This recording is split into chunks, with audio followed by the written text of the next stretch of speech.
निखारने के लिए उनके विचारों में कैसा होना चाहिए। तो पहला है खुलापन। आपके विचार ऐसे होने चाहिए जिससे दूसरों का भला हो सके। आप उनको देखते हुए, या फिर हो सकता है कि कुछ एक चीजें ऐसी होती है कि हम दूसरों से भी सीखते हैं। तो विचार खुलापन का मतलब है कि आप किसी प्रकार की मन विक्षुब्धता या आपकी भावनाएं जो है विक्षुब्ध होती हैं, या फिर आप केवल अपने बारे में सोचें, ऐसा नहीं होना चाहिए।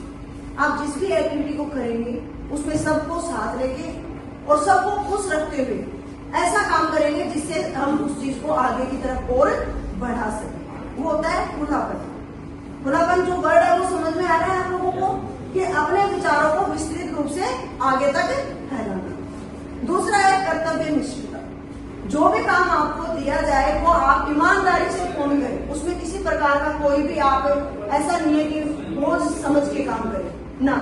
जब तक आपको अपने काम में किसी प्रकार का कोई आनंद नहीं आएगा या मनोरंजन नहीं होगा, तब तक उस काम में आपको भारीपन लगेगा। जबकि आपका कर्तव्य है कि उस काम को करना आपका ही माना जाएगा।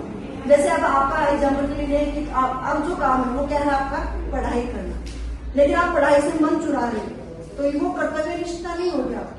आपका काम है पढ़ाई करना, उसमें आप पूर्ण रूप से डूब के काम करेंगे तो वो आपका कर्तव्य पूर्ण माना जाएगा।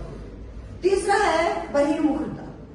बहिर्मुखता क्या होती है, वही मैंने बताया कि समाज और अपने आसपास वाले जितने भी मित्र होते हैं उनको सभी को एक साथ लेके आगे बढ़ने की कोशिश करें। यानी दूरदर्शी जिसको बोल सकते हैं कि दूर तक सोच के काम करना।